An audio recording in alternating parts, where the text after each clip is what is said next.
Hello, my name is Timothy Steele and I'm here to give my takeaway for 3/22/2013. The topic today was training and development. I liked the section from making training strategic, and specifically I liked the part of training specifically for gaps in performance. And I would say that if you look at Table 1 in the article, you can see there are three different types of gaps that may need to be worked on. One is environmental, one is motivational, and the other is knowledge or skills. In the case we looked at for this week, the company was changing from a product-based to a solutions-based company. And in this change, they needed to identify new areas of training and development. And they created surveys to find out which places needed some work. So I would say that was kind of related to finding the gaps in your organization to train specifically to meet those gaps. And I would say that their main finding was communication needed to be improved upon. I would put that under the skill set section of Table 1. Obviously the management would have to ask if they are creating a program that will be strong enough to train them in these communication skills, which I kind of have a inclination, you could say, that they weren't doing the most effective job. 1 year after installing their new training and development program, the ratings had slightly gone up, I believe, for communication, but it was still way below the bar area where the target area was in communication. So I would say that they need to sit down and ask themselves some questions about how they might be able to effectively train and develop people in the area of communication to meet their strategic goals of the organization. And considering some of the other articles we read this week, maybe they needed to take into consideration not only how they're training or what they're training, but also, for example, maybe they could implement more technology like we see in the healthcare article about using the internet and creating a program where there's instant information available to your salesperson or to your manager or to whoever it might be who's needing the help in communication. They could possibly create something like that. Or, on the other hand, if you take a look at the third article we had this week, maybe the problem was had to do with the timing of the training. Maybe it needed to be more formal, in a formal setting, sitting down with a pen and paper. I believe that the managers need to look at things like this, in our case with LFD. So if they would implement some of these things, I think it might be helpful for them, and they might really find out how they can improve their training and development program. And bringing it back to Imagination Harbor Media Group, I would say that one area that we could use would also be the strategic training approach. And specifically, I would also see that we could help develop the skill set of some of those who work with us.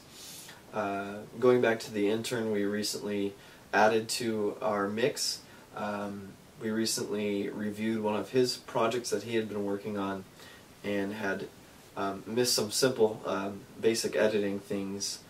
And I think if we use a more formal sit-down approach with him, I know we've done it before, but to further maybe a second sit-down formal project with him where we work on a video that we can sit down with him and tell him here are certain things that we would like to see in a project like this.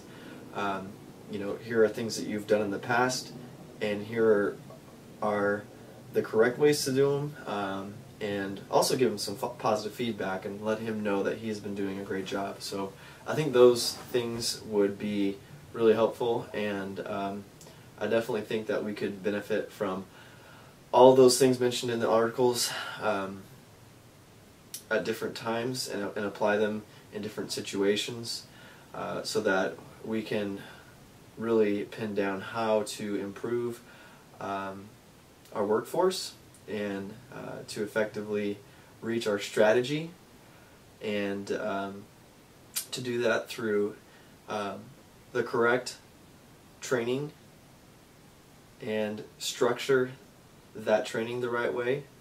And so I think when we allow our training and development to correctly correspond with the underlying structure and culture, we will in the end meet the strategic goals of our company, which is creating a affordable yet quality product that is focused on the customer's needs. I thought I would throw this graphic piece here that I made in at the end of this video. It was my attempt to connect some of the things that we've learned in this class with things we looked at this week in the case. Starting from the left and moving over to the right, we start with the shareholders. Have a stake in the company, and their main goal is to get profits. And in order to increase the profitability of the company, you have to come up with the correct strategy. And so what this company felt like was the right strategy for them was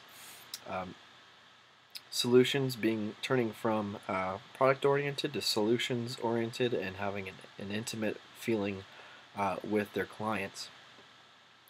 And to unfold this into reality, you have to pick a correct structure to implement this in the organization. And what they had chosen in this particular company, in this case, was to hire a relational manager. And that relational manager's job was to ensure that the customer was being cared for, and that intimacy aspect of the business was there. Now you can see between structure and culture I added training and development because I believe it ties in carefully with the structure and the culture produced by the company. And I think you could also add in right above or below that training and development, you could also add in compensation, because in my mind they're all tied together. Anyway, next you have culture. And in culture I put that in this instance that would be knowledge and communication. Now I think you could add in there intimacy, which was a culture that they were trying to produce after this change. But I chose knowledge because the compensation and evaluation system really emphasized being able to understand basically the mission of the organization, and I placed heavy emphasis on the managers to instruct and share that knowledge with those under them. So I chose a knowledge-based organization where communication between managers and between employees was highly significant. But I think you could also throw in intimacy, as I mentioned. So there it is, and it's not perfect, but it's a good start.